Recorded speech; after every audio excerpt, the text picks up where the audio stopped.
ചലച്ചിത്ര academy chairman സ്ഥാനം Ranjith രാജിവെക്കണമെന്ന് general council. ചെയർമാനോട് ഒരു വിധേയത്വവുമില്ല, അബദ്ധമായ ചിന്തയാണ് ചെയർമാനെന്നും രൂക്ഷ വിമർശനം.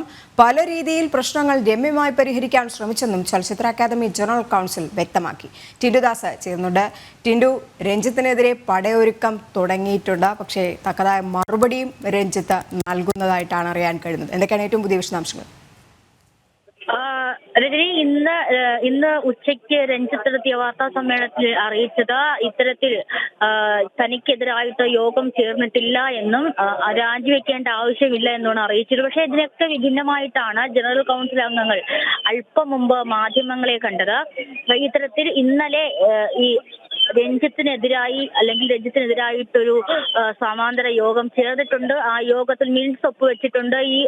ഈ യോഗത്തിൽ ചേർന്ന തീരുമാനമാണ് രഞ്ജിത്ത് തിരുത്തുക അല്ലെങ്കിൽ രഞ്ജിത്ത് അക്കാദമി ചെയർമാന്റെ സ്ഥാനത്ത് നിന്നും രാജിവെക്കുക എന്നുള്ളത്. ഇതുമായി ബന്ധപ്പെട്ട് സാംസ്കാരിക വകുപ്പ് മന്ത്രിക്ക് പരാതി നൽകിയിട്ടുണ്ട്. സാംസ്കാരിക വകുപ്പ് മന്ത്രി സജി ചെറിയാന്റെ PS-യുമായി ഈ വിഷയങ്ങൾ സംസാരിച്ചിട്ടുണ്ട് എന്നാണ് ഇപ്പോൾ മാധ്യമങ്ങളോട് പ്രതികരിച്ചത്.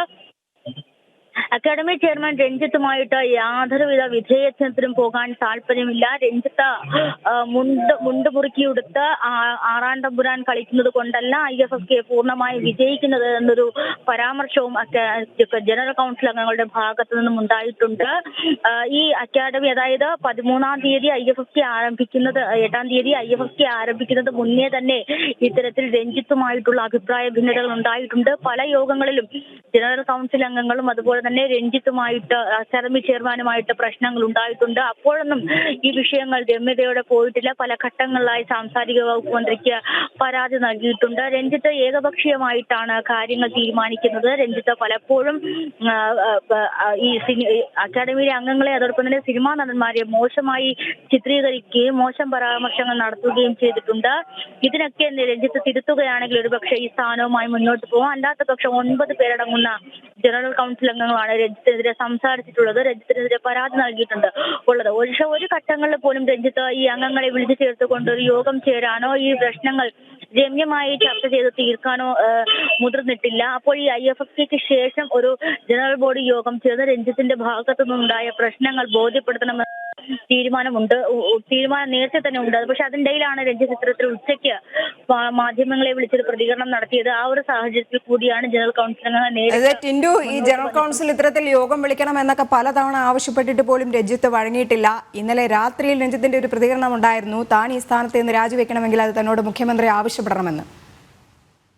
തീർച്ചയായും മുഖ്യമന്ത്രി ആവശ്യപ്പെടണമെങ്കിൽ മാത്രമേ, അല്ലെങ്കിൽ മുഖ്യമന്ത്രി ഈ സ്ഥാനത്ത് നിന്നും മാറണമെന്ന് ആവശ്യപ്പെട്ടാൽ മാത്രമേ രഞ്ജിത്ത് അക്കാദമി ചെയർമാന്റെ സ്ഥാനത്ത് നിന്നും മാറുകയുള്ളൂ. അല്ലാത്ത പക്ഷം മറ്റു എതിർപ്പുകളോ അല്ലെങ്കിൽ മറ്റു പ്രതികരണങ്ങളൊക്കെ അവഗണിച്ചുകൊണ്ടാണ് രഞ്ജിത്ത് തൽസ്ഥാനത്ത് തുടരുന്നത്. കഴിഞ്ഞ വർഷവും സമാനമായ രീതിയിൽ തന്നെ രഞ്ജിത്തിന്റെ ഭാഗത്ത് നിന്നും ഇത്തരത്തിലുള്ള ഇടപെടലുകൾ ഉണ്ടായിട്ടുണ്ട്. അംഗങ്ങളെയും അതുപോലെ തന്നെ ജനറൽ ബോഡി മെമ്പർമാരെയും ഒക്കെ മോശമായി സംസാരിക്കുകയും അല്ലെങ്കിൽ മോശമായി പ്രതികരിക്കുകയും ചെയ്യുന്ന നിലപാടുണ്ടായിട്ടുണ്ട്. ഈ സാഹചര്യത്തിൽ കൂടിയാണ് ഇപ്പോൾ ശക്തമായി ഈ ജനറൽ കൗൺസിൽ അംഗങ്ങൾ രഞ്ജിത്തിനെതിരെ നിരന്നിരിക്കുന്നത്. പരസ്യ പ്രതികരണം തന്നെ നടത്തിയിട്ടുണ്ട്. എന്തായാലും അല്പസമയത്തിനകം രഞ്ജിത്ത് ഈ വിഷയങ്ങളുമായി പ്രതികരിക്കുമെന്ന് തന്നെ നമുക്ക് പ്രതീക്ഷിക്കാം. ഇന്ന് വൈകുന്നേരം 6 മണിക്കാണ് IFFKയുടെ സമാപന സമ്മേളനം. കഴിഞ്ഞ വർഷം IFFKയുടെ സമാപന സമ്മേളനത്തിൽ രഞ്ജിത്ത് പ്രസംഗിക്കാൻ എഴുന്നേൽക്കുന്ന സമയത്ത് വേദിയിൽ നിന്നും പൂക്കലുകളും പരിഹാസങ്ങളും ഉണ്ടായത്, സമാനമായ പ്രതിഷേധങ്ങൾ ഉണ്ടാകുമോ എന്നൊരു ആശങ്ക കൂടുതൽ നിലനിൽക്കുന്നു. എന്തായാലും അക്കാദമി സ്വരച്ചേർച്ചകൾ മുറുകുകയാണ്. രഞ്ജിത്തിനെതിരെ പടയൊരുക്കം ഒരുങ്ങിയിട്ടുണ്ട്. രഞ്ജിത്തിനെ പുറത്താക്കുക എന്നുള്ള നിലപാടിൽ തന്നെയാണ് ജനറൽ കൗൺസിൽ അംഗങ്ങൾ. ശരി ടിൻഡു.